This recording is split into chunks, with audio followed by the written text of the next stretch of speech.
The air feels different the moment you step into the room. It's not that the temperature has changed, it's the way the room notices you, and the way you notice the room back. You don't see it as a collection of furniture and human beings.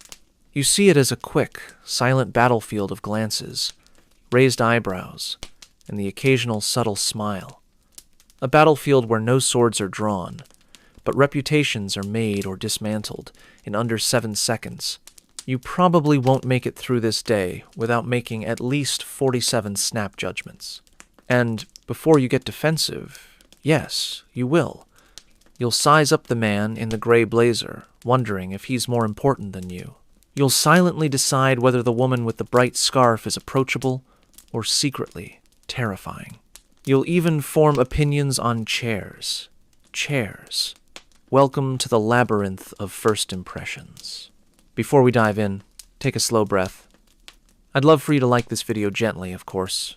No sudden movements, and subscribe if you enjoy learning while also getting dangerously close to falling asleep. Drop a comment with your location and your local time. I'm curious to see where this collective, judgment-filled experiment is taking place tonight. Now, let's ease into tonight's journey. First impressions are older than language. Long before we were debating coffee brands or swiping left on dating profiles, we were deciding within seconds whether the person walking toward us in the savannah meant food, friendship, or fatal trouble.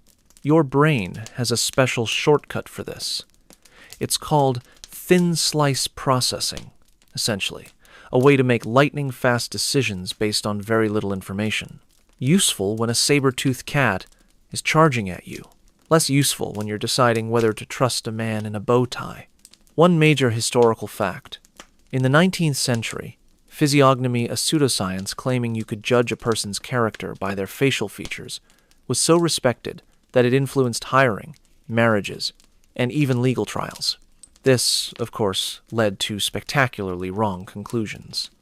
Historians still debate whether it did more harm than good, but considering it sometimes decided prison sentences, we can hazard a guess. And here's a weird cultural tidbit. In ancient China, nail length was a sign of status. The longer your nails, the less manual labor you did. Some officials even wore nail guards, little gold or silver covers to protect them. Imagine meeting someone and thinking, "Oh yes, I trust him." His nails are practically weapons. Psychologist William James once said, "The greatest weapon against stress is our ability to choose one thought over another." First impressions work a little like that. You may not choose the thought immediately, but you can choose whether to keep it. Somewhere across the room, a man is watching you. You don't know him, but you've already decided he seems capable. Capable of what? That's the mystery, and your brain doesn't care. It files the thought away, ready to build a story if needed. Welcome to the starting line of human judgment. You're still in the same room, but now the noise blends into a low, steady hum. Conversations rise and fall like small waves. You notice how quickly you've assigned everyone here a label in your head. Confident, shy, fake, harmless.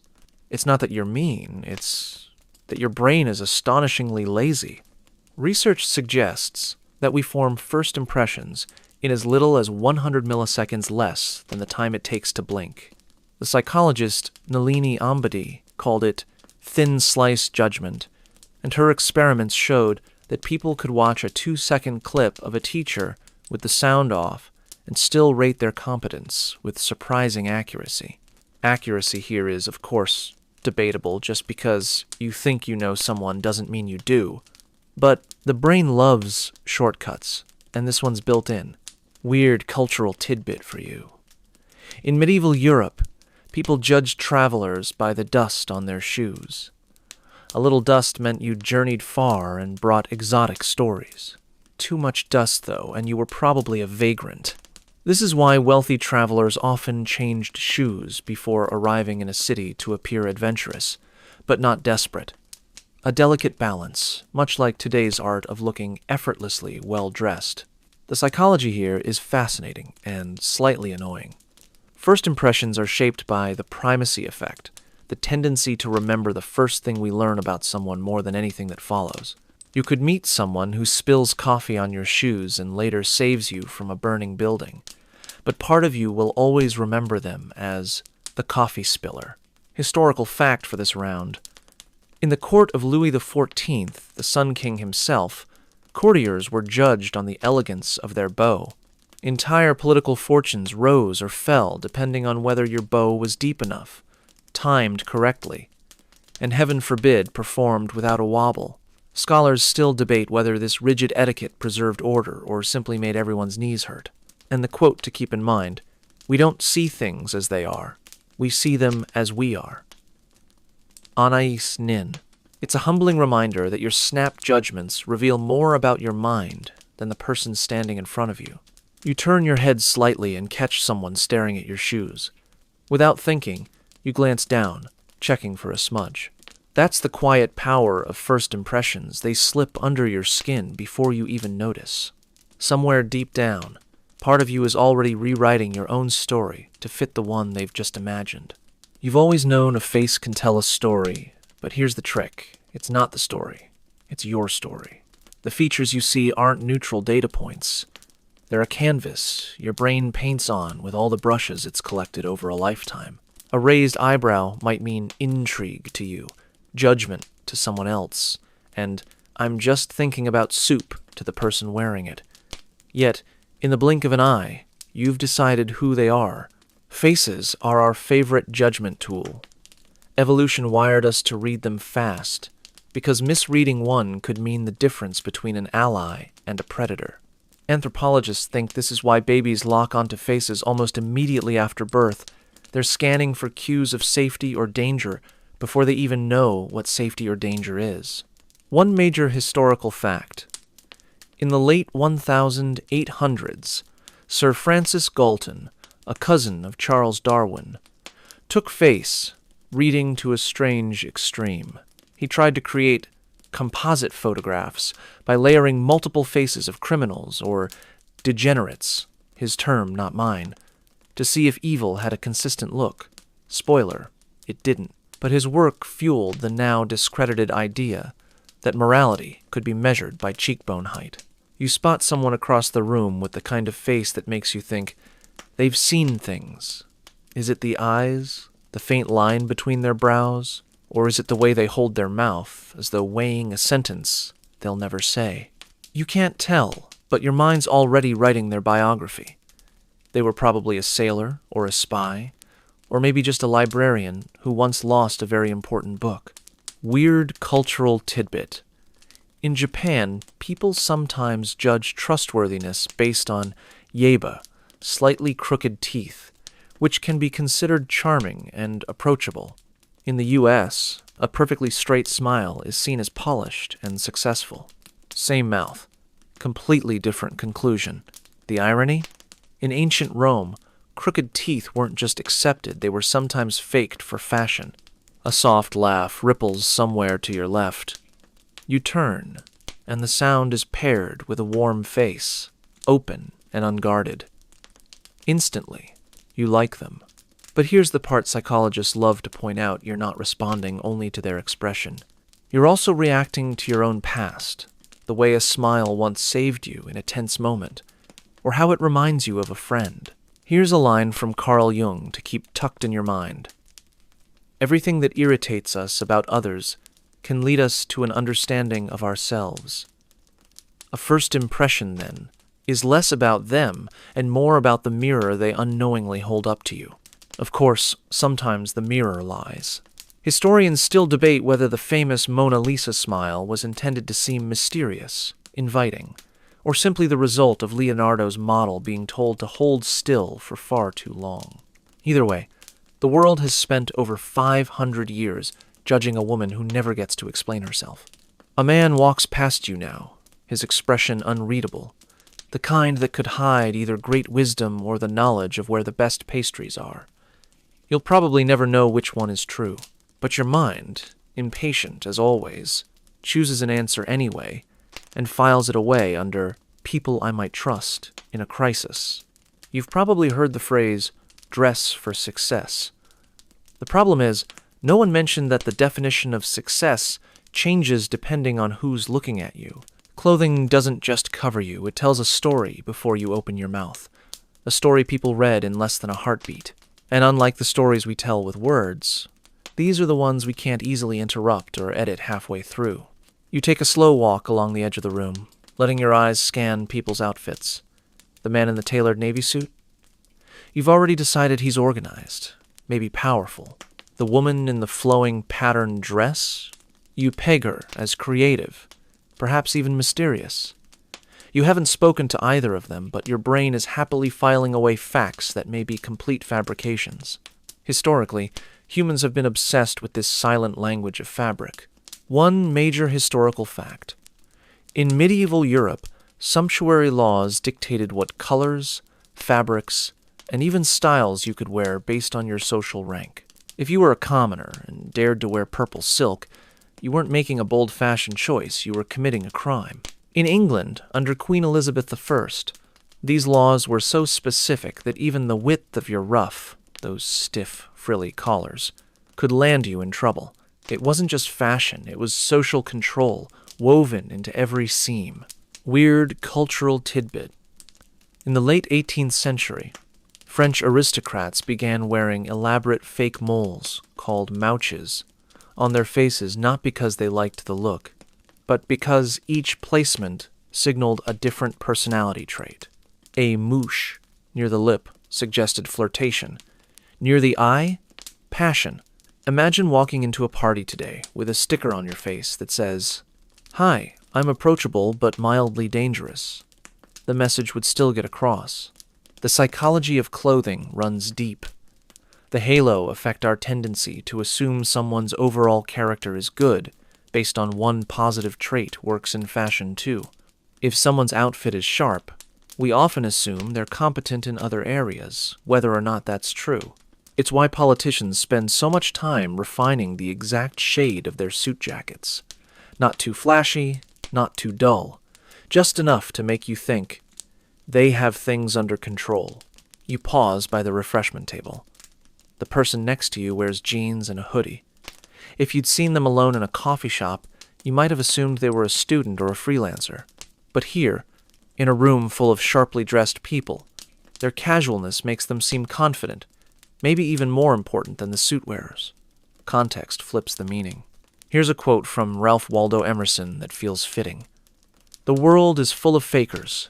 The only thing that counts is to be real."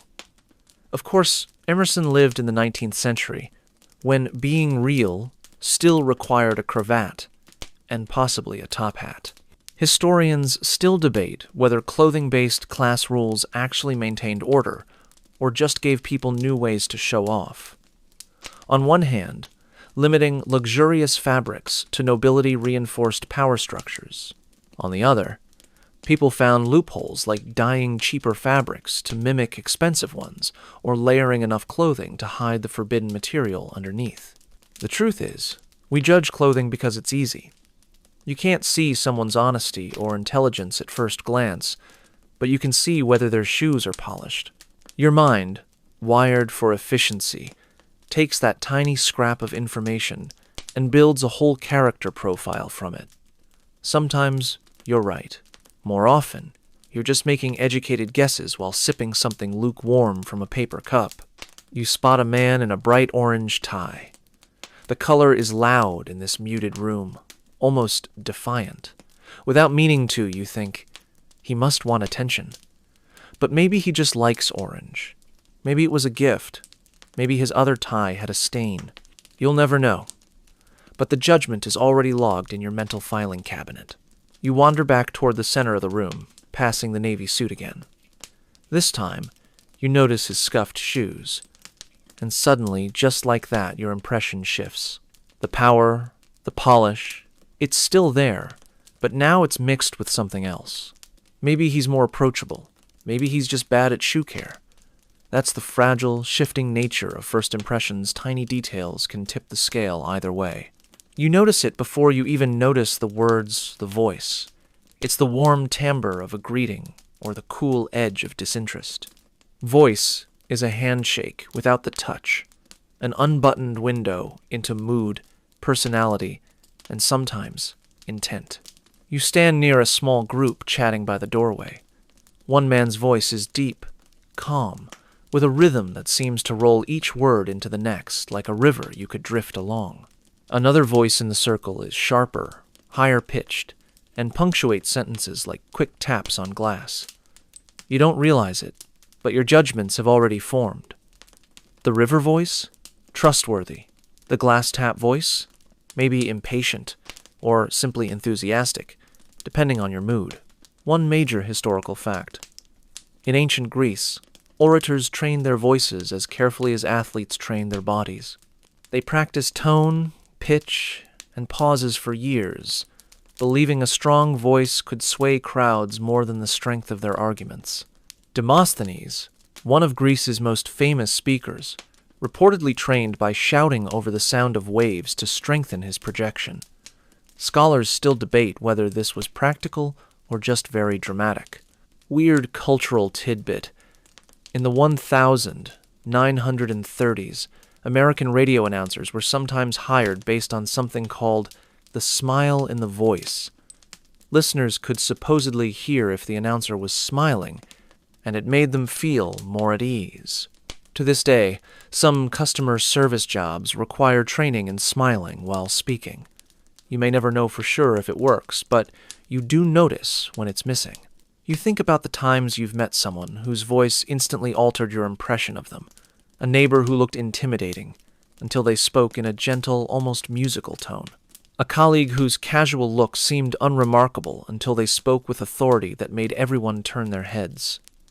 It's a reminder that first impressions aren't just visual, they're layered. Here's a quote to hold on to. "The most important thing in communication is hearing what isn't said." Peter Drucker. A voice carries more than meaning, it carries mood, energy, and sometimes the ghosts of the speaker's past. As you drift away from the group, you overhear a laugh from somewhere behind you. It's rich and unhurried, the kind that takes up space without trying. Without even turning, you're already picturing the person who made it. When you finally look, your imagined image is nothing like reality. But your brain isn't embarrassed, it just quietly edits the file and moves on. That's the thing about first impressions based on voice. They're malleable. The tone you hear in the first few seconds might set the stage, but the play can still surprise you. The first thing you notice isn't the handshake itself, it's how it's offered. A firm grasp held too long feels like a challenge. A limp handshake leaves you wondering if the other person has already lost interest. And then there are the gestures, the small, unspoken punctuation marks of human interaction. You meet someone new, and as your hands connect, you realize you've already made a dozen small decisions. Warm hand? They must be confident, cold, maybe nervous, or maybe they just wash their hands. Your brain doesn't pause to investigate. It leaps straight to the verdict. One major historical fact. The handshake dates back to at least the 5th century BCE in Greece, originally as a gesture to show you weren't carrying a weapon. In some depictions on ancient pottery, warriors clasp hands in a way that looks startlingly modern. Historians still debate whether it began as a peace signal or a sign of mutual respect, but either way, it was always about trust. Weird cultural tidbit. Napoleon's famous hand-in waistcoat pose wasn't necessarily a display of arrogance. It was simply a fashionable portrait posture in the late 18th and early 19th centuries. Painters used it to suggest calm dignity, though centuries later, it became shorthand for self-important leader.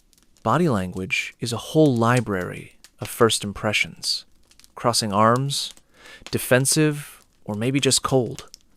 Leaning forward, interested, or maybe trying to hear over the noise. Even the tilt of someone's head can make them seem curious, condescending, or distracted. You recall a meeting where someone's constant nodding made you feel understood until you realized they were nodding at everyone. The magic was gone, but the impression stuck. Nodders are agreeable, even when their thoughts are elsewhere. Here's a quote that fits this quiet theater. "Action speaks louder than words, but not nearly as often." Mark Twain. In the world of first impressions, gestures are the opening act, and sometimes the entire show. Historians still argue whether certain gestures are universal or learned. Smiling, for example, seems nearly universal, but the way people use it in greetings changes by culture. In some places, a quick nod is more respectful than a wide grin. You shake another hand before leaving the room, this one balanced, confident, just the right length. And without realizing it, you give the person a mental score. You may never meet them again, but they've earned a permanent spot in your mind's archive as good handshake person. You notice it right away, the eyes. Not the shoes, not the hair, not even the way someone says, hi. Your gaze goes straight to theirs, almost instinctively. It's primal, older than language, older than any fashion trend. You've been making eye contact, or avoiding it, since you were a newborn squinting at a parent's face. And now, in this crowded cafe, or office, or dimly lit train carriage, you do it without even thinking. But here's the trick. Eye contact is not just about looking, it's about meaning. And meaning? That's where psychology comes to play. You hold someone's gaze for about 1.5 seconds, maybe 2. It's not long, just enough for your brain to run a silent software program that evaluates everything. Are they safe? Do they like me? Are they hiding something? It's an instant mental resume scan. Except you don't get to read it, you just feel it. Eye contact is an unspoken handshake, one of the first unconscious judgments we make about a person. Too much of it, and the other person might feel intimidated, challenged, or like they're in an interrogation room under a flickering light bulb. Too little, and they might think you're shy, dishonest, or distracted by an invisible squirrel somewhere behind them. Here's where the science gets interesting. Psychologists have found that the sweet spot for eye contact in Western cultures tends to be around 60-70% of a conversation. That means you're looking into someone's eyes more than half the time, but you're not boring into their soul like a Wi-Fi router trying to connect.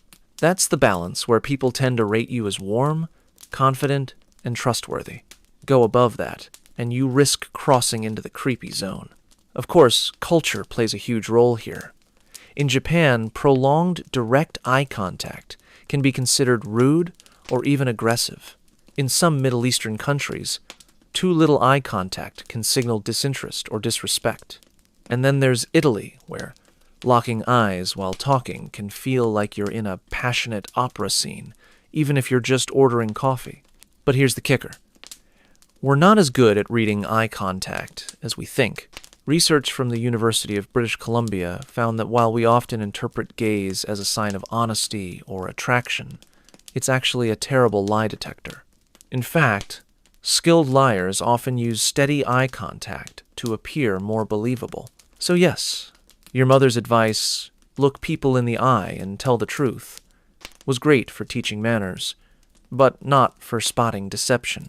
A weird cultural tidbit for you. In the 19th century, Victorian etiquette manuals actually warned against excessive eye contact, especially between unmarried men and women. A prolonged gaze could be interpreted as a romantic proposal, or worse, a moral impropriety. Imagine living in a time where accidentally locking eyes for 3 seconds at a dinner party could spark gossip for weeks. It makes modern dating apps seem almost civilized. A famous psychology quote that fits here. We don't see things as they are, we see them as we are. Anais Nin. And nowhere is that more obvious than in how we interpret someone's gaze. Because really, when you think about it, eye contact is a mirror. What you see is filtered through your own biases, insecurities, and expectations. Someone's steady gaze might make you feel comforted, while it makes another person feel defensive. Someone's fleeting glance might register as disinterest to you, but as shyness to someone else. Let's talk about the microsecond judgment problem. Your brain is a master at filling in missing details. See someone glance at the floor during a conversation? You might instantly think, they're hiding something. See someone lock eyes with you across a room? They're confident, or maybe interested. The truth is, You don't actually know, but your mind hates not knowing, so it writes a story. And once you've written that story, it's very hard to erase. This is why in job interviews, social interactions, and even courtroom settings, people are coached to maintain appropriate eye contact. Not because it proves anything about their character, but because it steers the story people tell themselves about them. Here's where it gets subtle. It's not just the eyes, it's the blink rate, the dilation of the pupils, the direction of the gaze, and even whether the eyelids are relaxed or tense. Studies have shown that dilated pupils tend to make someone appear more attractive and trustworthy, possibly because our brains associate it with interest or excitement. But pupil dilation can also happen when someone is stressed, which complicates the whole reading process. There's also gaze direction. Looking down can suggest submission or reflection. Looking up can suggest thoughtfulness or boredom. Looking away entirely, well, that's the wild card. It could mean disinterest, distraction, or simply that the other person is trying to remember if they turned off the stove before leaving the house. Now, I have to pause and give you a slightly sarcastic reality check. If you're thinking, aha, I'll master eye contact and become instantly likable, good luck. Humans are too complicated for that. You might get it right most of the time, but there will always be that one person who thinks you're staring too much, or not enough, or looking at their left eyebrow instead of their eyes, and they will never forget it. Eye contact is powerful because it's ancient. Long before we spoke in sentences, our ancestors used gaze to signal danger, to coordinate hunts, to choose mates. Even babies, within hours of being born, prefer looking at faces with open eyes rather than closed ones. It's wired into us like breathing, and that's why first impressions often hinge on it. Before you've said a single word, you've already communicated confidence, interest, anxiety, hostility, or warmth, just by the way your eyes move. So, next time you meet someone, remember, you are both playing an unspoken game of read my mind, with nothing but your gaze. And the prize? It's not money or fame. It's something more valuable in that moment, being remembered as someone worth talking to again. You step into a room, and before a single word escapes your mouth, you are already speaking not with sound, but with movement, stillness, and the delicate choreography of your body. It's strange, isn't it? The idea that your silence is not empty at all, but full of declarations you didn't consciously approve. This is the quiet, relentless language of nonverbal cues, the shrug of a shoulder, the tilt of a chin, the fraction of a second you hold eye contact. Psychologists have long argued that nonverbal communication accounts for the bulk of first impressions. The exact numbers are debated. Some cite the famous but controversial 93% rule from Albert Mehrabian's work, though even he later clarified it was never meant as a universal statistic. But regardless of the percentages, the consensus remains. The first thing we notice about a person is not their voice, but their posture, not their words, but their presence. Think about it. When you meet someone for the first time, your mind doesn't start with their biography. It starts with the way their shoulders are pulled back or rounded forward, with the way their smile arrives sudden and wide, or slow and measured, as though each tooth had to apply for permission. It notices if they lean toward you like a confidant, or if they seem to recoil ever so slightly, as if your personal space came with warning signs in invisible ink.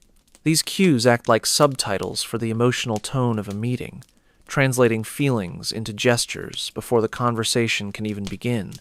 A firm handshake might signal confidence, but if paired with darting eyes, it can whisper insecurity beneath the surface. Crossed arms may suggest defensiveness, or simply that the person is cold, but in the split-second theater of first impressions, your brain rarely pauses to check the thermostat before making its judgment.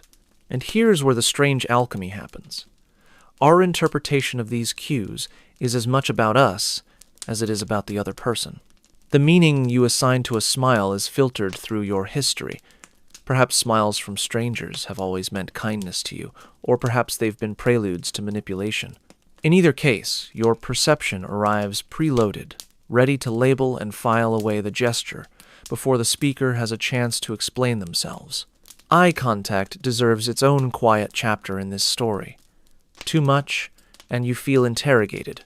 Too little, and you feel ignored. Cultures disagree wildly on the ideal amount. In the U.S., steady eye contact is often read as confidence and sincerity. In Japan, too much can feel aggressive. One researcher compared it to seasoning in cooking. The right amount depends on taste, but too much will ruin the dish. And then there's microexpressions, those tiny, involuntary flashes of emotion that ripple across the face in less than half a second. Discovered and studied in depth by psychologist Paul Ekman, microexpressions reveal emotions people might wish to conceal. A flicker of contempt, a flash of fear, a burst of genuine joy. They're so fast you might think you imagined them, but your subconscious rarely does. It collects these moments like a meticulous archivist, tucking them into the folders of your first impression without asking for your conscious approval. One of the most fascinating aspects of nonverbal cues is their ability to contradict verbal ones. A person can say, "I'm happy for you," while their body leans away, their smile is tight, and their hands clench slightly. Your brain, ever the gossip, tends to trust the body over the words. The dissonance rings louder than the statement itself. This is why certain professions, from trial lawyers to diplomats to salespeople, spend years perfecting nonverbal alignment, making sure their gestures and facial expressions harmonize with their speech. A good negotiator knows that if their words say openness, but their posture says defense, the deal will falter before the signatures are even printed. Of course, we can't talk about nonverbal cues without touching on mirroring the subtle, unconscious tendency to mimic the gestures, posture, or speech rhythm of the person you're talking to. This isn't just flattery. It's an ancient bonding mechanism. When you mirror someone, you send a wordless signal. I'm with you. I understand you. I am like you. And humans, being the tribal creatures we are, tend to trust those who seem like us. But mirroring can backfire when forced. Imagine someone copying your every gesture in perfect, robotic precision. It stops feeling like connection and starts feeling like a parody. The key lies in subtlety, in the natural seep of gestures from one body to another, unnoticed by either party until the conversation is over. Another layer to all this. Nonverbal cues are not universal. The thumbs-up gesture is encouragement in one country, an insult in another. Crossing your legs might be seen as relaxed in one culture, disrespectful in another, which means that in our increasingly global interactions, reading nonverbal cues without cultural context can be like trying to understand a foreign novel by skimming every third page. But perhaps the most haunting truth about nonverbal cues is this: they're hard to disguise. You can rehearse your lines, choose your outfit, even style your hair to match the impression you wish to give, but the body is a stubborn actor. It often delivers its own performance, and the audience notices. A tiny tremor in your hand, the way you swallow mid-sentence, the shift of weight from one foot to another. These are the breadcrumbs your subconscious drops, and others follow them, whether they want to or not. As psychologist Ralph Waldo Emerson once put it, "What you do speaks so loudly that I cannot hear what you say." And in the theater of first impressions, the opening act is almost always silent. You've seen it happen, and maybe you've lived it. That moment when someone from years ago steps back into your life. You haven't spoken in ages. Maybe they were a colleague, maybe a neighbor. Maybe that one person who sat next to you in the very first university lecture you attended. And yet, before they even open their mouth, the ghost of your first impression strolls in ahead of them, wearing the same outfit it had all those years ago. It's strange, isn't it? You'd think time and experience would overwrite those old mental files. After all, you've both changed, you've aged, you've learned, you've made mistakes and survived embarrassments that your younger self couldn't have handled. And yet your brain dusts off that original judgment like it's a treasured photograph and quietly whispers, "This is who they are." Psychologists call this impression persistence. It's a cousin of the primacy effect, which suggests that the information we learn first has an outsized influence on our overall evaluation. You don't need to know their middle name. You just need to remember that the first time you met, they were calm under pressure, or they spilled coffee all over their presentation notes. That moment will live rent-free in your mental attic, influencing how you greet them years later. This mental carryover isn't always a problem. Sometimes it works in our favor. If your first meeting with someone was pleasant, you'll likely interpret their future actions more charitably. They're late to lunch? You might shrug and assume traffic was terrible.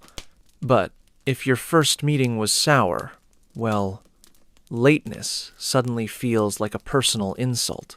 A study from Princeton showed that our brains process those initial impressions, not just quickly, but with a sort of glue-like stickiness. Even after being told explicitly that the first impression was based on false information, people still struggle to update their view. It's as if our mental courtroom has already reached a verdict and sees no reason to reopen the case. Think about how this plays out in long-term relationships. The person you married, the friend you've kept for decades, the boss you've worked under for years, the first impression you had of them continues to hum in the background, shaping the soundtrack of your interactions. You may not be aware of it, but it's there, quietly editing the film of your shared history. There's a social survival reason for this. In early human communities, knowing who you could trust and who might betray you was critical. Your brain learned to latch onto first encounters and store them as mental shorthand. It wasn't always accurate, but it was fast, and fast could mean the difference between thriving and, well, not thriving. But here's the twist. While first impressions can persist, they're not unbreakable. They can shift, though it takes time, repeated exposure, and sometimes a deliberate effort. In close relationships, this often happens when someone's behavior consistently contradicts the original image you had of them. Imagine thinking someone was aloof, only to see them quietly help a struggling colleague every week without recognition.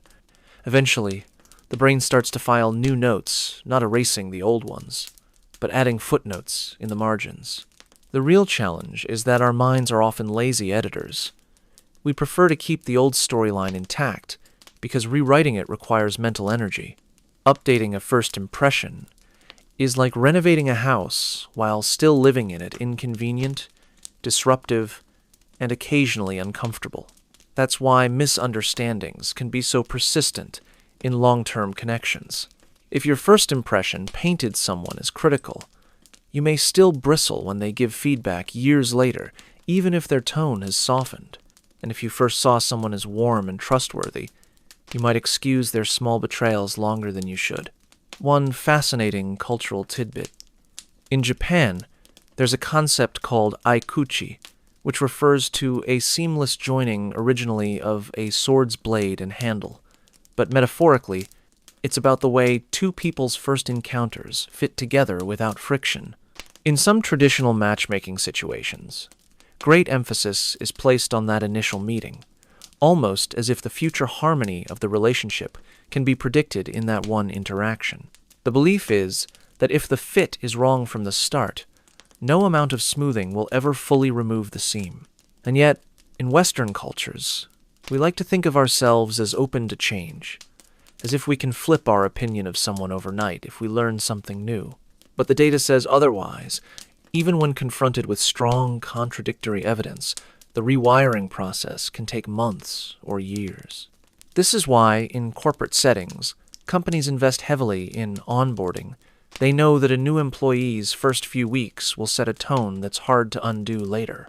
Philosopher William James once said, "A great many people think they are thinking, when they are merely rearranging their prejudices."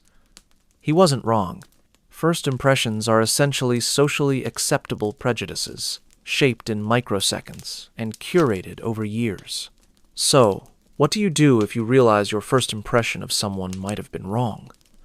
The answer, oddly enough, is patience, consistent observation, small experiments, letting the person show up in ways that either reinforce or challenge your early assessment.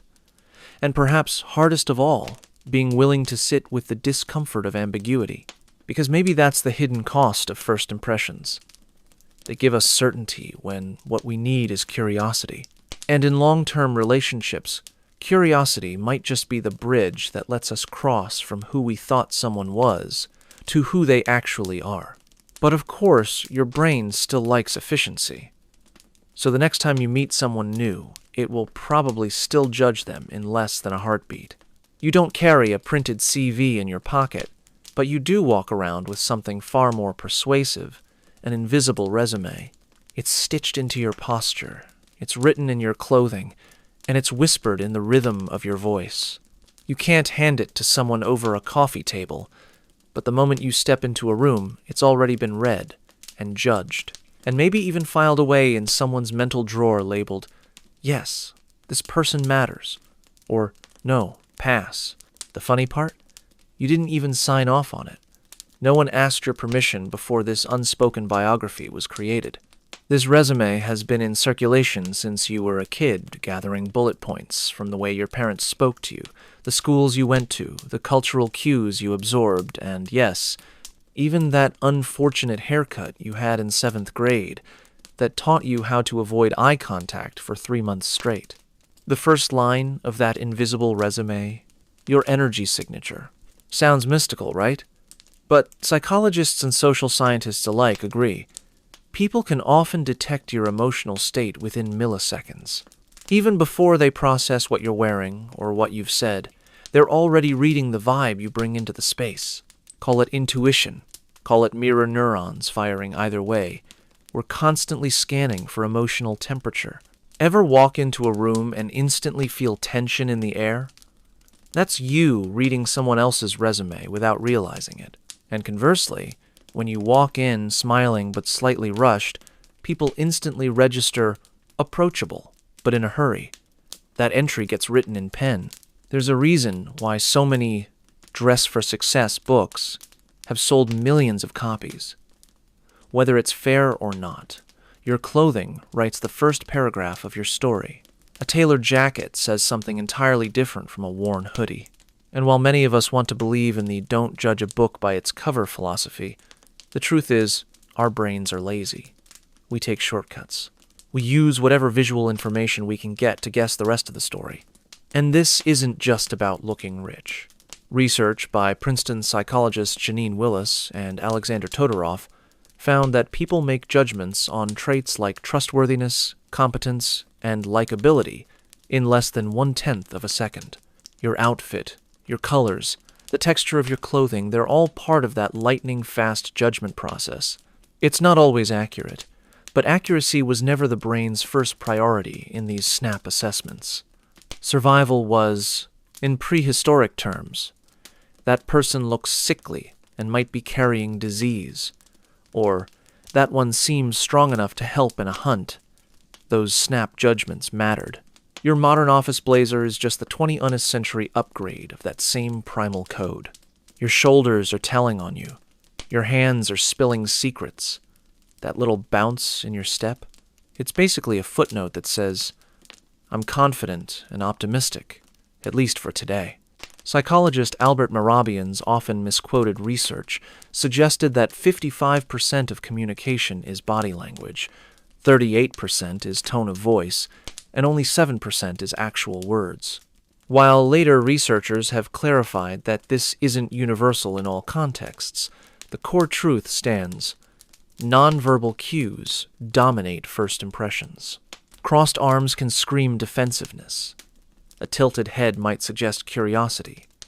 A slight lean forward says you're engaged.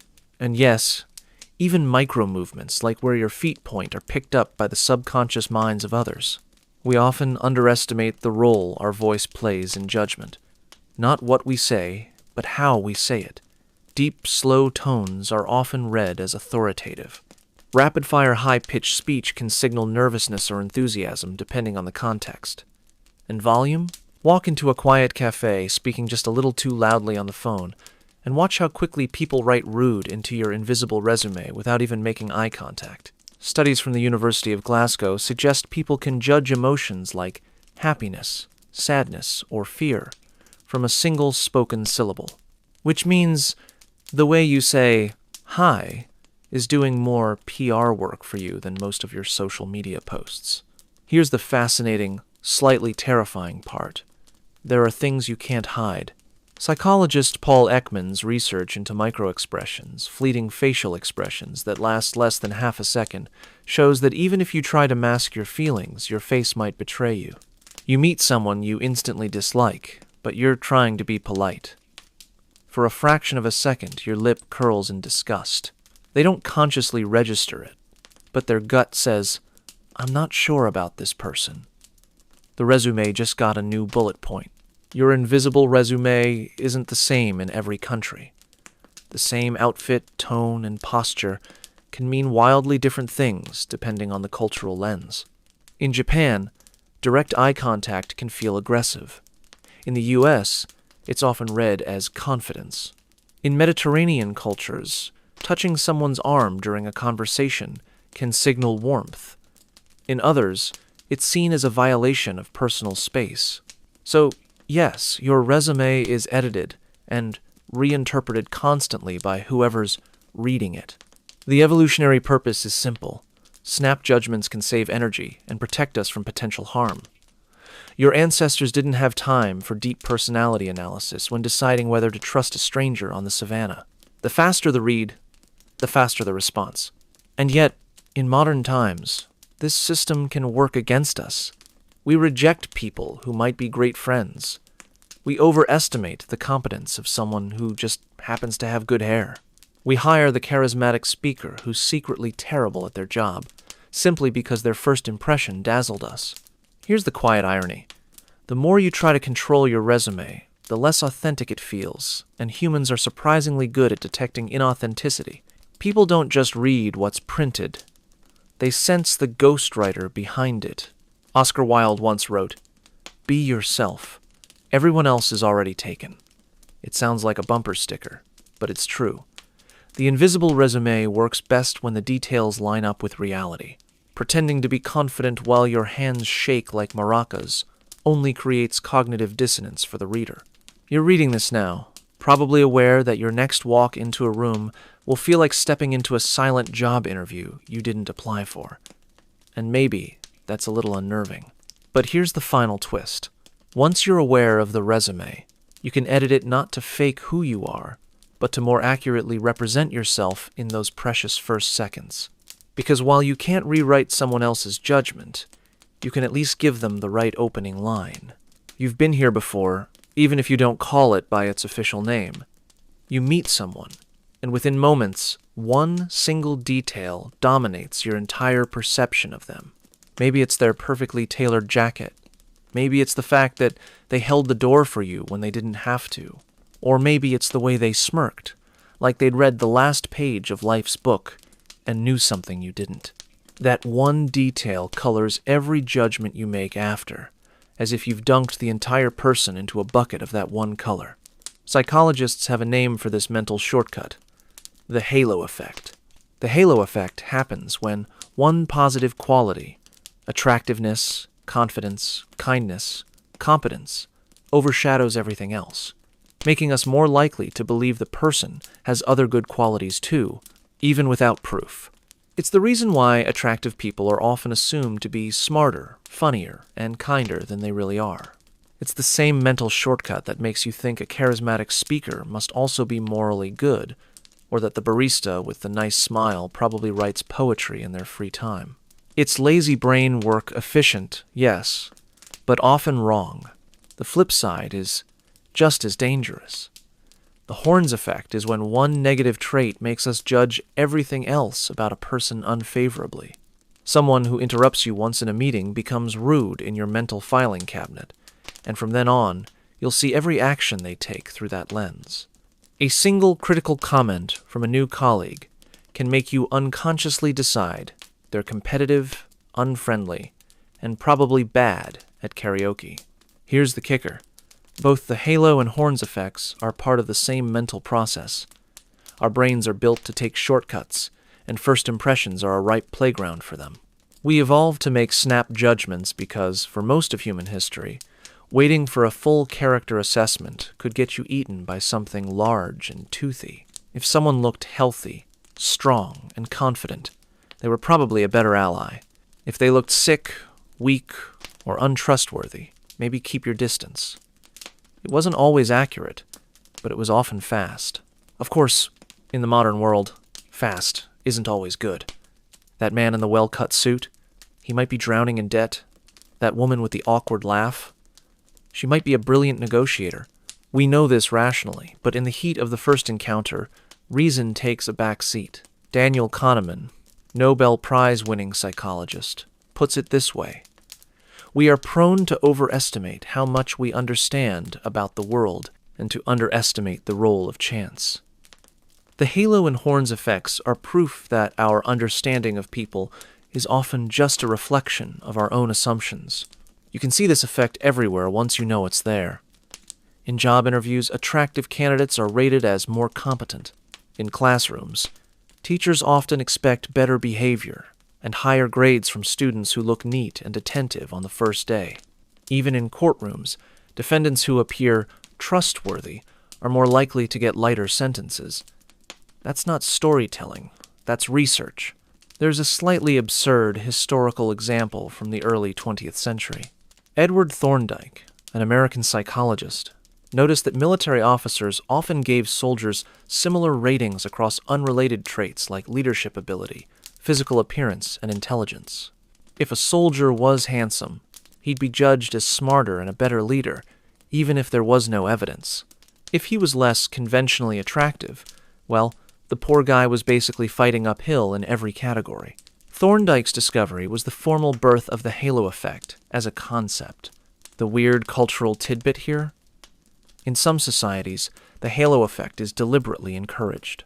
In certain traditional Japanese tea ceremonies, for instance, the host will intentionally create a single, striking point of beauty in the room. An exquisite flower arrangement, a rare antique cup, knowing that the guests will unconsciously project that sense of beauty onto the entire experience. It's like creating a halo effect for the whole environment. Historians still debate whether the ancient Egyptians understood this concept in their court politics.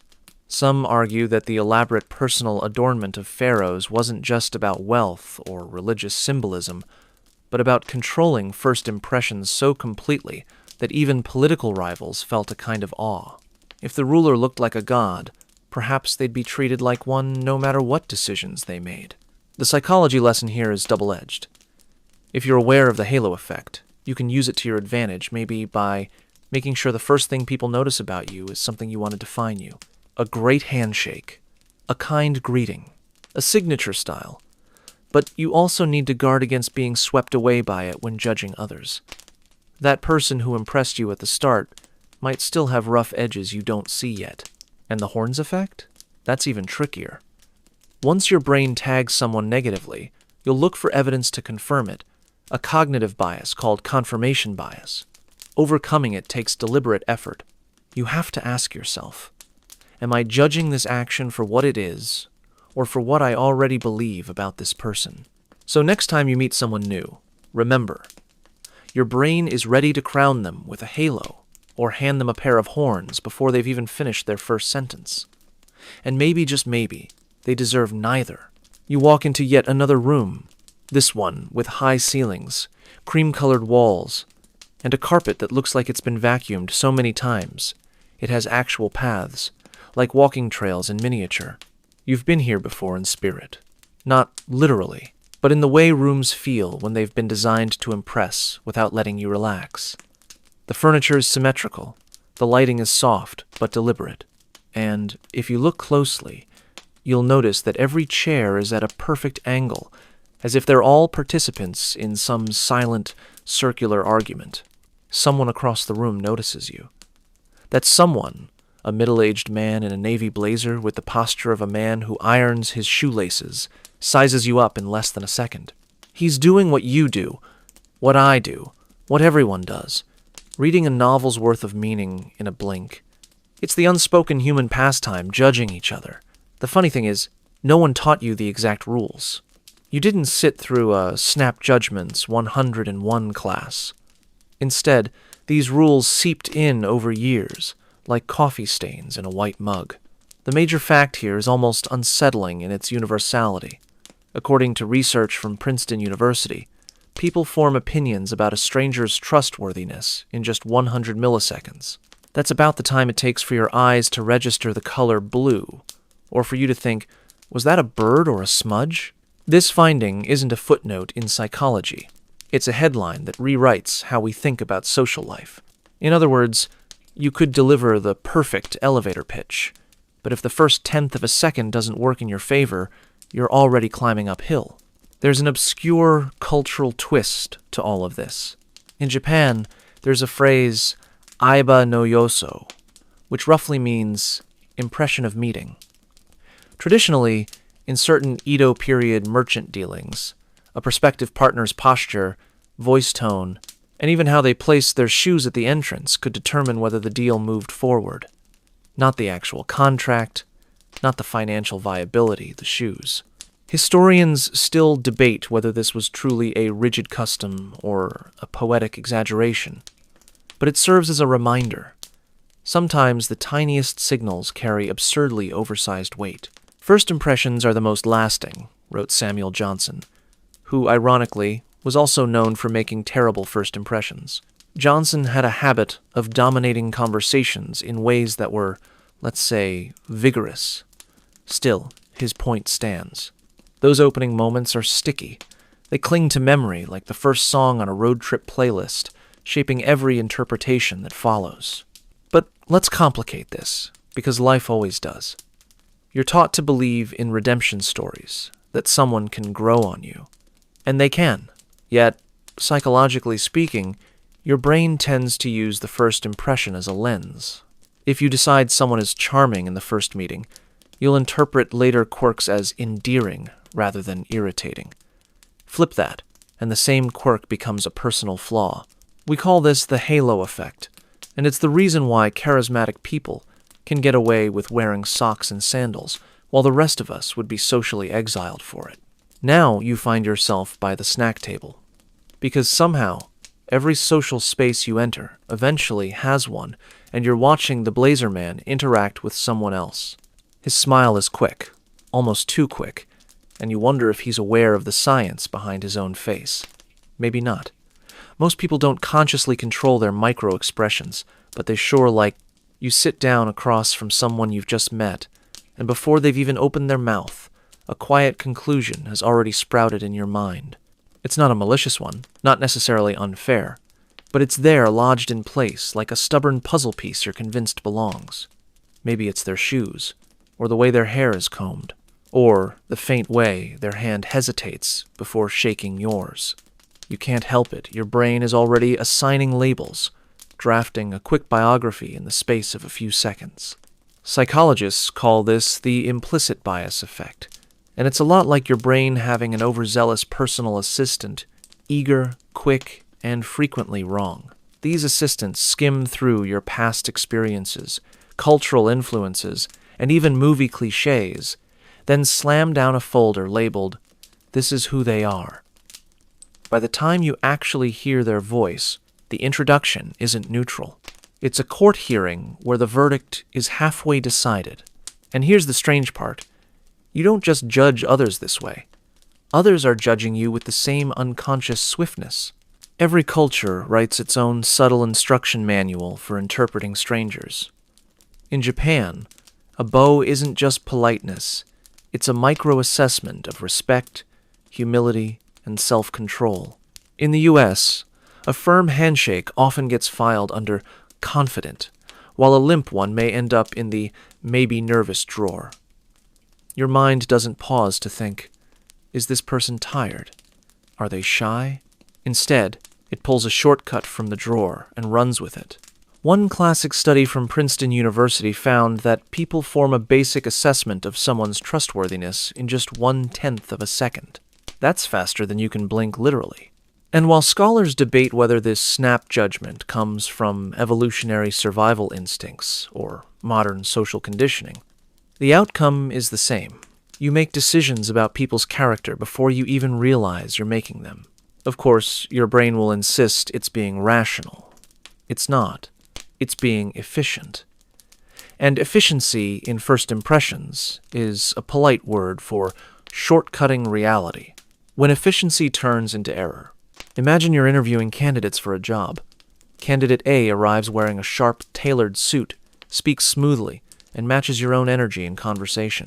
Candidate B wears something slightly mismatched, hesitates before answering, and speaks softly. Without realizing it, you might lean toward candidate A before you've even seen their qualifications. Why? Because humans often mistake confidence for competence. It's a subtle but dangerous link. Confidence is about how someone presents themselves. Competence is about what they can actually do. But when the stakes are high, and the decision window is short, the brain defaults to the louder signal. It's like picking the louder fire alarm in a room without checking which one's actually connected to the sprinkler system. The halo and the horns. This is where two classic psychological traps appear. The halo effect. When you like one thing about a person, you start assuming everything else about them is good. She's well-dressed, so she must be smart and organized. The horn effect. When one negative detail clouds the rest of your perception. He arrived late, so he's probably careless and unreliable. Both effects operate silently, distorting first impressions without permission. They also rarely work in isolation. Your brain is happy to stack them together until they feel like common sense. The weird cultural tidbit. In 18th century France, there was an odd hiring quirk in certain aristocratic circles. Young men hoping to work in royal courts were judged partly on the style and cleanliness of their wigs. The thinking was that a polished wig implied discipline, status awareness, and attention to detail. Messy wig? Instant judgment. Modern hiring managers might laugh until they realize they're doing the same thing with watches, shoes, or phone cases. Why knowing this matters? You can't stop your brain from making snap judgments. It's too deeply wired into the architecture of perception. But you can slow down the verdict. Practical trick. Next time you meet someone, mentally label your first impression as draft version. This is like telling your brain, thanks for the quick work, but let's keep this file open for edits. Then, actively look for one piece of evidence that could contradict your initial assumption. You'll be surprised how often this simple act rewrites the story. A quote to keep in mind. As Carl Jung put it, everything that irritates us about others can lead us to an understanding of ourselves. When you catch yourself making an instant judgment, it's worth asking, is this about them or about me? Lingering uncertainty. Historians of psychology still debate whether first impressions are more shaped by nature, ancient survival instincts, or nurture the cultural cues we absorb over time. The truth is likely both, tangled in ways that even modern neuroscience hasn't fully mapped. And yet, knowing that you're playing with incomplete information should make you a little slower to slam the gavel. After all, you've been wrong before. You'll be wrong again. But at least now, you'll know when to take the scenic route before arriving at a conclusion. You wouldn't admit it aloud, at least not without sounding a little judgmental, but in your head, every person you meet gets graded. It's not a formal report card. No one's getting an ayaon in warmth, or a C in eye contact, written on a clipboard. But the score is still there. It lives in the quiet, automatic processes of your brain. When you walk away from someone new, you don't just remember their name, you remember how they made you feel. And that memory, that gut-level record, becomes their invisible score. It's a score determined in seconds, adjusted in minutes, and if you're honest, rarely overhauled later. The human mind is lazy about rewriting first impressions. Once the invisible scorecard has been filled in, we tend to guard it, protect it, and occasionally even defend it against contradictory evidence. It's the same reason you might cling to the idea that your first favorite teacher was the best, long after you've met others equally as skilled. There's a psychological term for this, confirmation bias. You search for evidence that supports your initial judgment, while ignoring or quietly excusing evidence that might prove you wrong. If you meet someone and think, they seem cold, you'll notice every clipped reply and half smile. and conveniently overlook the fact that they just handed you their umbrella in the rain. And here's the tricky part. The scorecard isn't just about them. It's about you. It reflects your needs, fears, biases, and even your mood at the moment of meeting. If you were in a good mood, the bar might be lower, they smiled. Instant bonus points. If you were stressed, distracted, or irritated, they might need to perform emotional gymnastics just to break even. The anchoring trap. Psychologists have found that our first judgments act like anchors. Once we've planted an anchor, whether it's this person is smart or this person is sketchy, everything else we notice floats around that anchor. Adjustments are possible, but they're rarely big ones. Think of it like meeting someone at a noisy party. You mishear their name as Jack, and even after they correct you to Jake, you keep calling them Jack for the next hour. The correction doesn't overwrite the original anchor easily. Our brains cling to the first imprint like a dog holding on to its favorite worn-out toy. In social psychology experiments, this plays out in fascinating ways. For example, if you read that a person is warm before meeting them, you're more likely to interpret their behavior positively, even if they behave the same way as someone described as cold.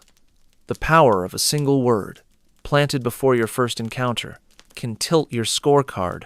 The layered criteria you don't realize you use. You might think you judge people on simple traits, politeness, friendliness, competence, but the scorecard is layered like an onion. On the surface, you assess appearance and demeanor, what psychologists call thin slices of behavior. Beneath that, you're unconsciously measuring alignment with your values. Do they laugh at the same kind of jokes? Do they seem to care about the same things you care about? Beneath that, you're running primal safety checks. Would I trust this person with my wallet, my secrets, my life? Some of these criteria aren't even yours. They're inherited from culture, family, or past experiences. If you grew up in a household where punctuality was sacred, someone arriving late might start off with a failing grade before they've even spoken. If you once had a best friend with a certain laugh, meeting someone with that same laugh might earn them extra credit. The currency of microbehaviors. Eye contact, the tilt of the head, the timing of a smile, these microbehaviors feel insignificant, but they carry weight on the scorecard. Research shows that even the synchrony of how you move with someone leaning in at the same time, nodding when they do, can influence whether you feel in sync. Your brain treats these signals like currency. Each positive microbehavior earns a coin in the trust jar. Each negative one spends it.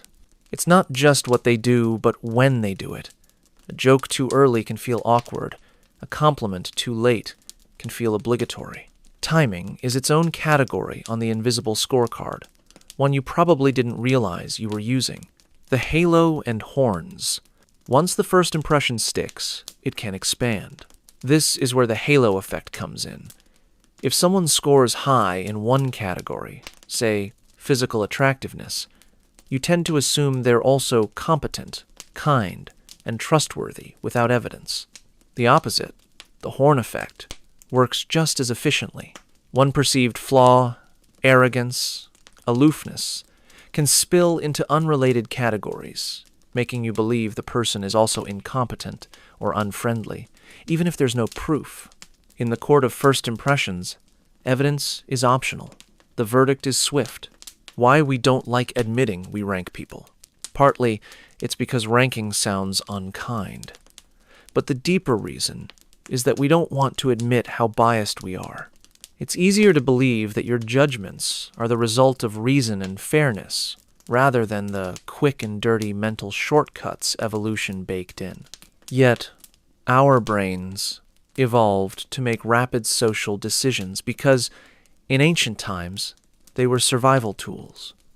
Being wrong about whether someone was a threat could mean the difference between life and death. The modern world isn't full of saber-toothed tigers, but our mental wiring still acts as though it is. The stakes have changed, but the system hasn't. The psychology, quote to remember here, as Daniel Kahneman put it, we are quick to form impressions of people, but slow to change them. That slowness isn't stubbornness. It's the architecture of the human mind. Once the invisible scorecard is written, you can scribble in the margins, but you rarely erase the headline. The weird cultural twist. In Japan, there's a concept called tatami, the face you show the public, and hon, your true feelings. Social interactions are layered with politeness norms, so strong that the invisible scorecard might only be grading your public mask, not your authentic self. A perfect bow, a well-timed sumimasen, can earn you top marks even if the person's inner feelings are less warm. In contrast, cultures that value directness might grade you lower for the same restrained politeness. It's a reminder that the scorecard isn't universal. It's culture-specific, sometimes even situation-specific. The strange case of score reversals. Every so often, the invisible scorecard gets flipped.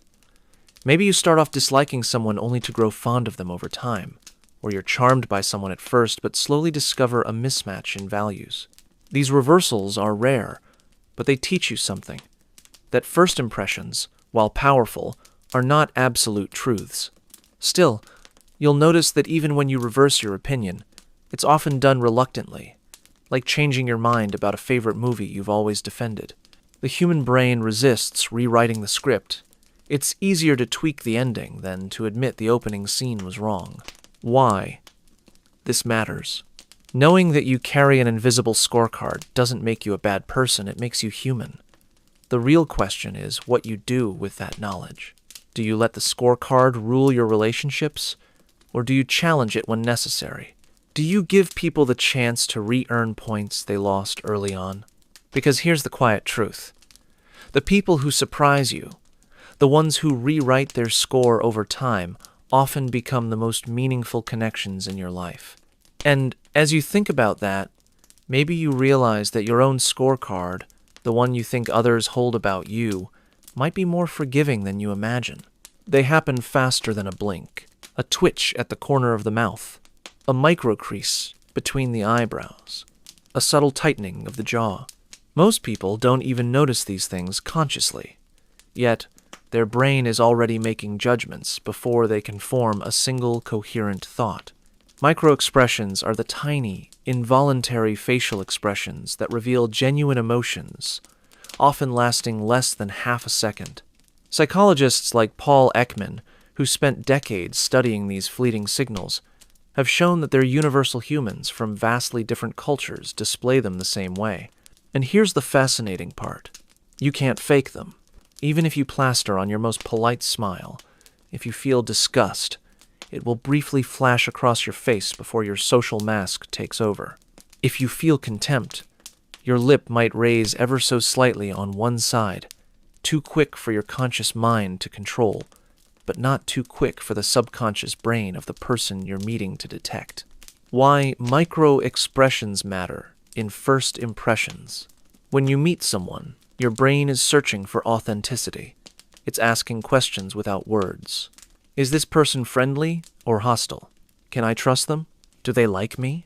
In those first few seconds, microexpressions serve as emotional leaks, small cracks in the social armor that let someone see what you're truly feeling. Even if the other person doesn't know about microexpressions scientifically, their instincts are tuned to pick them up. This is why sometimes you just don't like someone, but can't explain why. You may have subconsciously noticed a flash of contempt, annoyance, or fear in their face. It's also why charismatic people often make such good first impressions. Their micro-expressions match their words and body language. When they say, "It's great to meet you," you see genuine warmth in their eyes, not just a rehearsed smile. The 6 core micro-expressions. According to Ekman's research, there are 6 universally recognized emotional expressions that appear across all human cultures. Happiness. Eyes crinkle, cheeks lift, mouth corners rise. Sadness. Inner corners of the eyebrows pull together, eyes look slightly down. Surprise.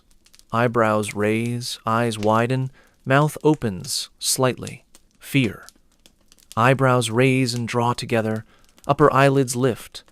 Lips stretch horizontally. Disgust. Upper lip raises, nose wrinkles, cheeks lift. Anger, eyebrows lower and draw together, lips press tightly or flare open. Even if these expressions last only 1/25th of a second, they still register in the brain of an observer. That's why first impressions feel so instant, because they are. Microexpressions and snap judgments. When we talk about judging someone in seconds, microexpressions are a huge part of the equation. Within the first second, your brain processes the tone of their voice, their posture and movement, the match or mismatch between what they say and what flashes across their. If your brain detects a mismatch, say someone says, "I'm so happy to meet you," but flashes a quick, disgust microexpression, your subconscious puts them in the caution category instantly. This process is so automatic that even trained professionals, police officers, negotiators, intelligence agents must work hard to slow it down enough to analyze. The danger of over-interpreting. Now, before you go trying to read every face like Sherlock Holmes, remember, microexpressions are signals, not verdicts. Someone might flash fear because they're nervous about public speaking, not because they're lying to you. They might show disgust because of something they smelled in the room, not because they dislike you. The science warns us. Context matters. Microexpressions are one piece of the puzzle, not the whole picture. How to use this knowledge for better first impressions. Here's the twist. Understanding microexpressions isn't just about reading others, it's about managing your own. If you know that your face can betray your feelings instantly, you can work on self-awareness, noticing your own emotional triggers so they don't hijack your expressions. Genuine positivity. Instead of forcing a fake smile, focus on thoughts or memories that actually make you feel happy. Your microexpressions will follow naturally. Relaxed presence. Slowing your breathing and grounding yourself before a meeting reduces involuntary stress expressions. Case study. The job interview. Imagine two candidates walk into a job interview. Candidate A walks in smiling, but the smile doesn't reach their eyes. As the interviewer says hello, Candidate A briefly flashes a micro-expression of fear. The interviewer subconsciously notes the mismatch. Candidate B enters, their smile warm and matched by slight eyebrow lift, genuine happiness, micro-expression.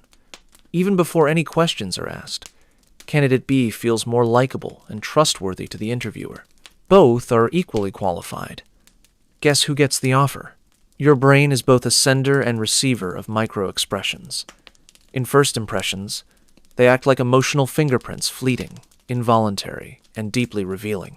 The fastest judgments we make about people aren't based on logic, they're based on these tiny flickers of truth.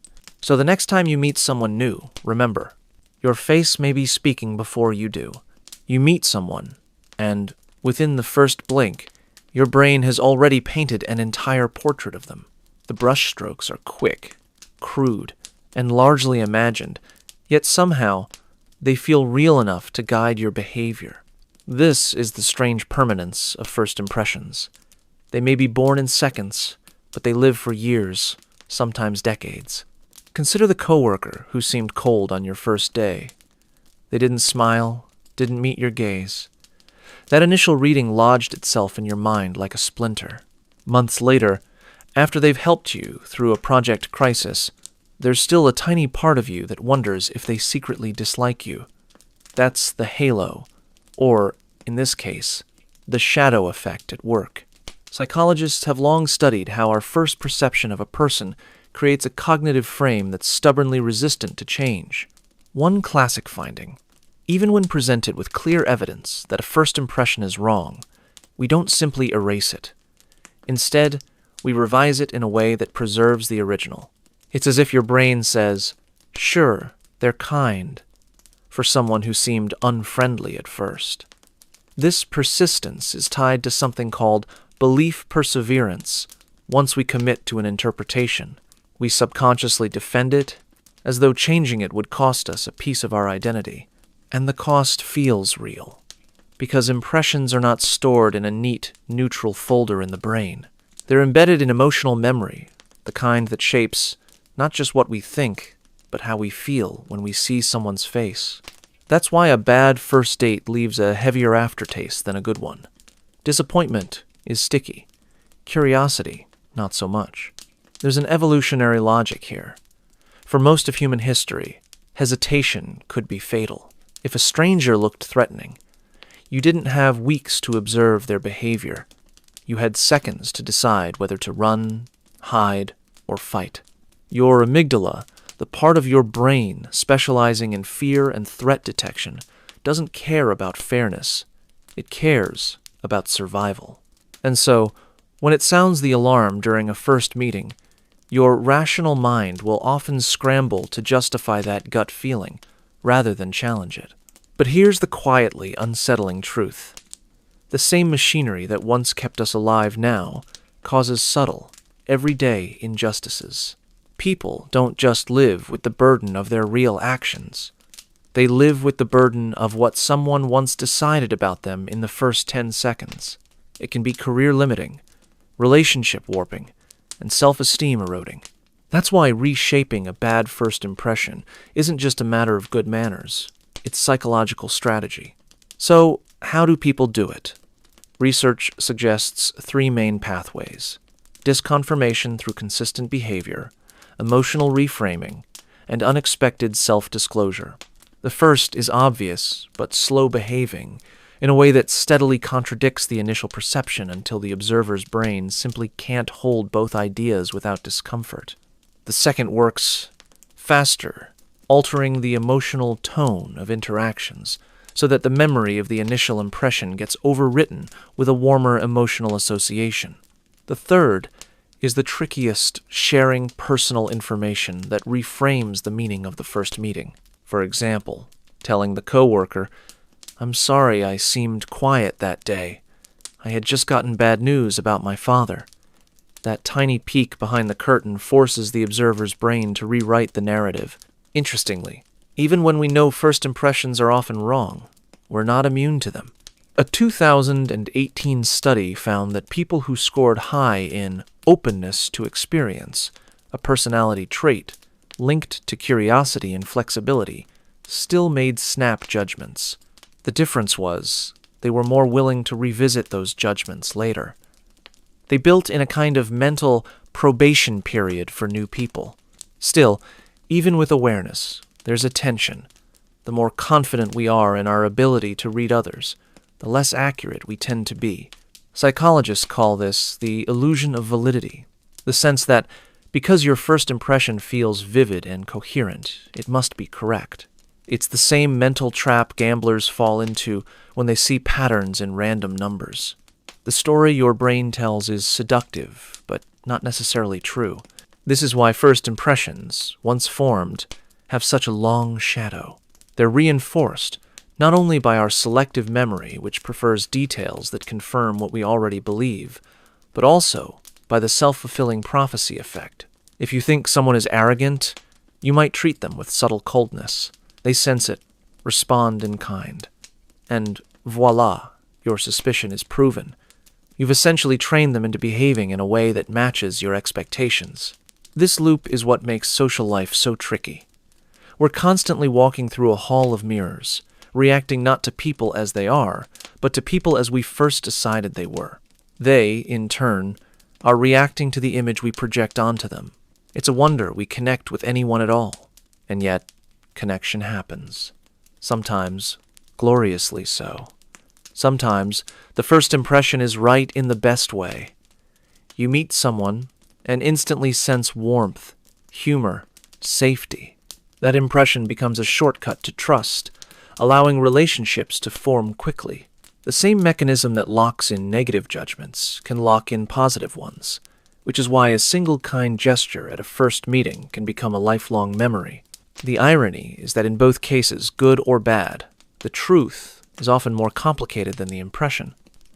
People are walking novels, and first impressions are like glancing at the cover in a dimly lit room. You might guess the genre, but you're not reading the story. Psychologist William James once said, The greatest weapon against stress is our ability to choose one thought over another. The same might be said of impressions.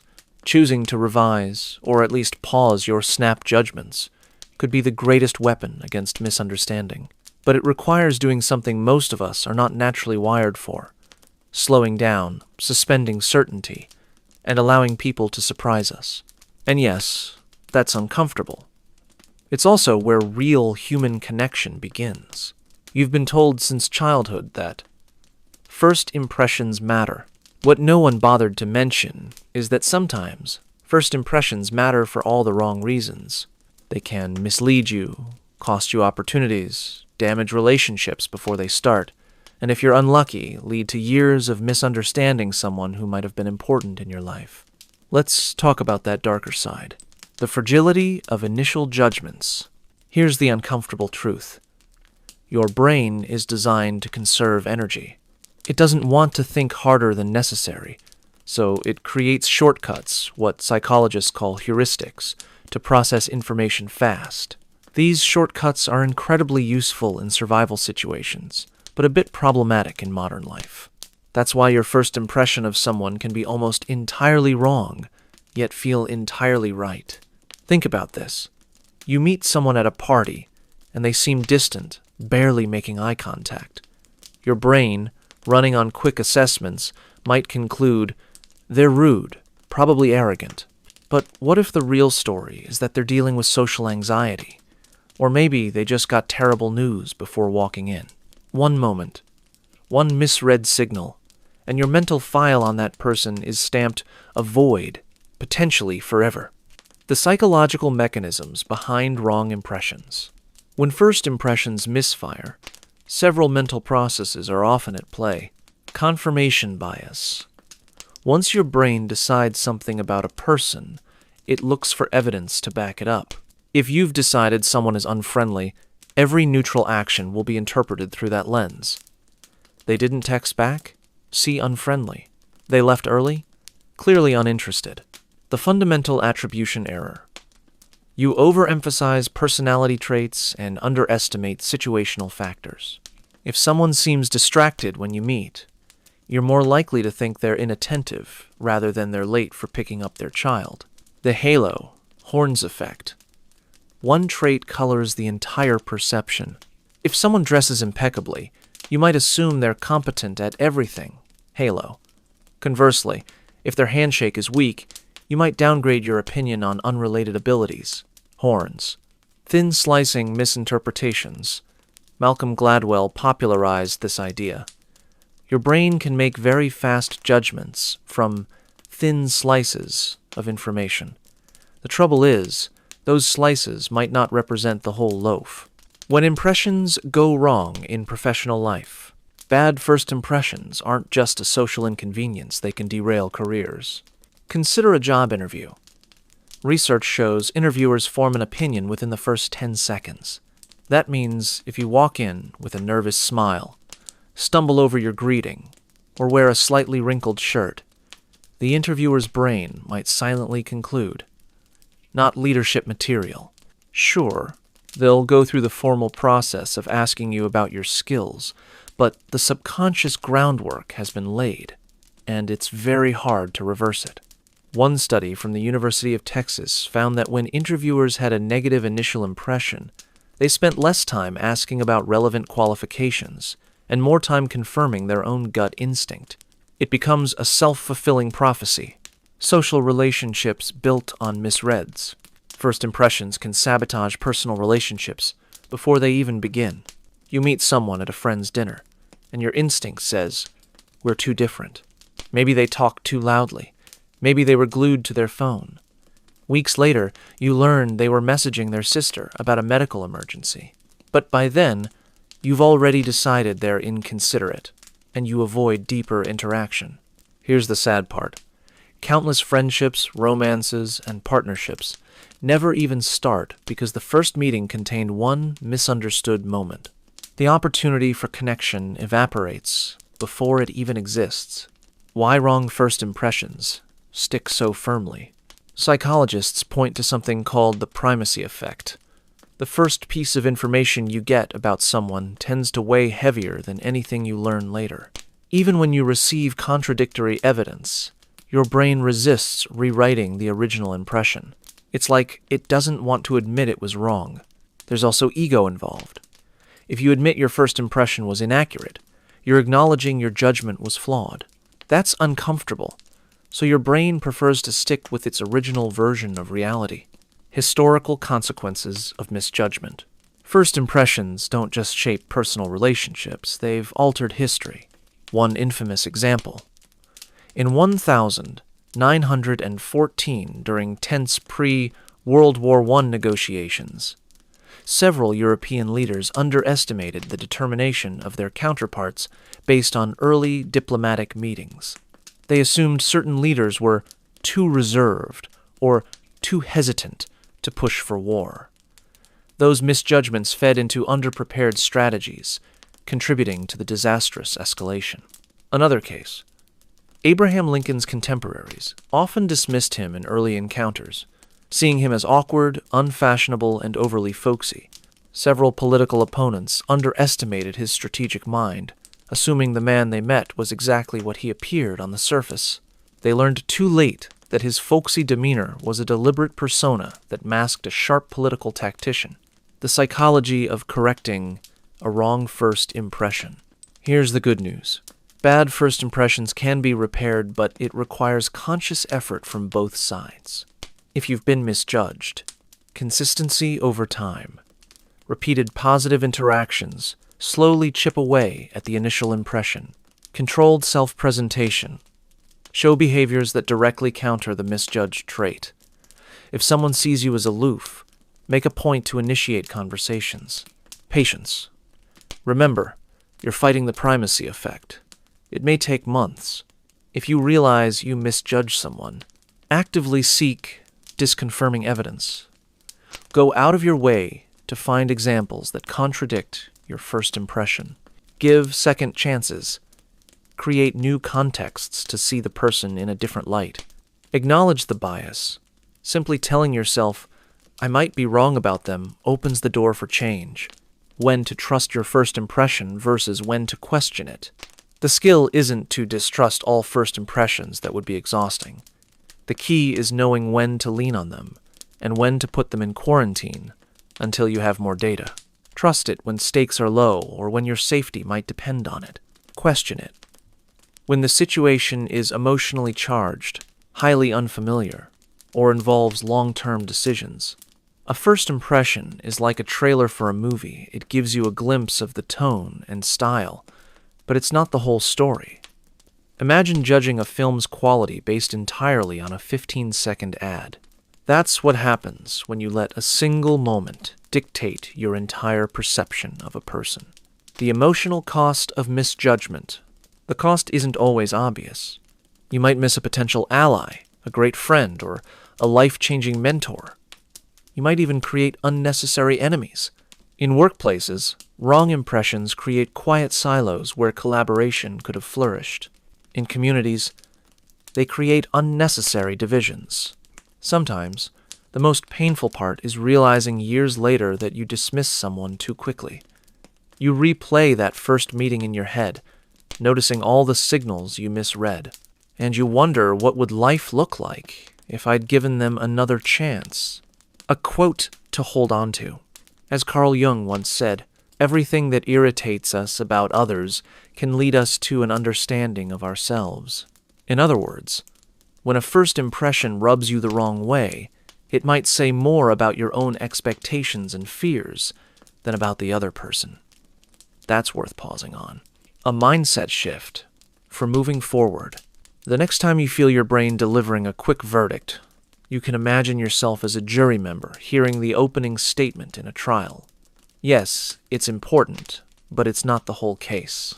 You have more witnesses to hear, more evidence to see, and maybe, just maybe, the person in front of you will surprise you. In fact, if you let them, they probably will. You're still here, in the quiet, the streets outside your window washed in that gray-blue light that doesn't belong to either night or day. It's the same city you've been wandering through in your mind for hours, though perhaps now it feels softer, like a blanket draped over the shoulders of history itself. The cobblestones you walked past earlier are still slick with yesterday's rain somehow. In your memory, they've never dried. The tavern you visited in Section 3, remember? It's still there, only now it's closed for the night, the wooden shutters latched. Someone has chalked a strange symbol onto the door, possibly a merchant's mark, possibly just the bored doodling of an apprentice with too much chalk and too little supervision. Scholars still debate whether such marks were part of an organized system or simply personal quirks. And because scholars love debate almost as much as they love tea, they'll likely continue arguing until the chalk itself crumbles into history. Inside that building, if you were to step in, you'd find empty benches, a faint scent of wood smoke, and one forgotten tankard with a crust of ale dried along the rim. If you're lucky, you might spot the cat who has adopted the tavern as its home, an unofficial guardian who chases both mice and gossip with equal enthusiasm. Out in the square, the market is long gone for the evening. Only the wooden frames of the stalls remain, stripped bare like rib cages under the moonlight. Somewhere a wagon wheel creaks as it settles, and a cart horse stamps its foot impatiently in a shadowed alley. You can almost hear it muttering about oats, or the lack thereof. A major fact drifts through your mind as you wander. In medieval towns like this, the curfew bell wasn't just symbolic. It literally meant, cover the fire. The idea was to smother open flames in the hearth to prevent nighttime blazes. In a place where buildings lean together like conspirators and everything is made of wood, one careless ember could turn a street into a memory. It's funny, curfew today means be indoors. But back then, it was about survival, not parental control. From a side street, a soft light glows through stained glass. You approach, peering in, and realize it's the workshop of a glassblower still at work late into the night. The heat of the furnace paints his face red gold, his hands steady as he spins molten glass at the end of a rod. The shapes he forms goblets, beads, and once even a hollow glass fish will end up in homes and market stalls, each piece carrying a story that nobody but the maker will fully understand. And you, the quiet observer, take it in like a secret. There's something peaceful about watching someone practice their craft in solitude. It reminds you of a line from Carl Jung. Your vision will become clear only when you can look into your own heart. Who looks outside, dreams. Who looks inside, awakes. Farther on, you pass a notice board nailed to the wall of a guild hall. The parchment flaps in the breeze, announcing everything from a lost chicken to a scheduled performance of traveling actors. The illustration of the chicken is surprisingly well drawn. Perhaps the artist missed their true calling. A strange detail catches your attention here, a rope hanging from the second-floor window down to the street. In some towns, this was a medieval delivery system, used to haul goods or even pass messages without anyone having to navigate the stairs. Of course, it could also be a simple laundry line. No one left to ask, so your mind invents both versions. The air is cooler now, almost misty. You find yourself back near the riverbank, where the water reflects the moonlight in broken, shivering lines. This is the same river from earlier in your journey, but it feels different at night. Quieter, deeper, more secretive. The fishermen's boats bob against their moorings, each one with nets draped like sleeping animals. In the distance, a faint splash echoes something alive beneath the surface, or perhaps just the river talking in its sleep. Near the bridge, you spot a lone watchman leaning against the parapet, cloak drawn tight against the chill. His job is equal parts vigilance and boredom. He notices you, nods in acknowledgement, then turns back to the dark horizon. He probably knows more about the town's hidden movements than anyone, every late-night wanderer, every shadow slipping between alleys, but he'll never tell. That's not his story to share. And maybe that's the charm of this place. You've spent hours here, yet most of its secrets remain untold. They aren't kept from you out of malice. They simply belong to the rhythm of a world that existed long before you stepped into it. The cobblestones don't need your understanding to keep holding the weight of centuries. The buildings don't need your approval to keep leaning into one another for comfort. You linger a little longer, letting the night fold itself around you. The scents of smoke, damp earth, and faint river salt mix into something you can't name but will remember anyway. Somewhere in the dark, a door closes softly, and a key turns in a lock. The day is over here, and soon your own will be too. You stay by the river for a while, letting the water's slow conversations soothe you. The current is gentle, almost hesitant, carrying tiny fragments of reflected starlight downstream. Every now and then, a ripple distorts the moon's reflection, reminding you that nothing, no moment, no thought, ever holds its shape for long. Your breathing falls into the same rhythm as the water, slow and unhurried. The sounds of the town are fading now. The last cart rumbling home, the distant clink of a latch, the quiet sigh of wood settling in the cool air. Above you, the clouds drift without agenda, pulling the night along behind them. You think about the streets you've walked tonight, each one different, each one stitched with its own patch of history. You think about the people, too, the glassblower with his molten craft, the watchman with his silent knowledge, the cat with its unspoken ownership of the tavern. They are still here, even as you prepare to leave, existing in their own threads of time.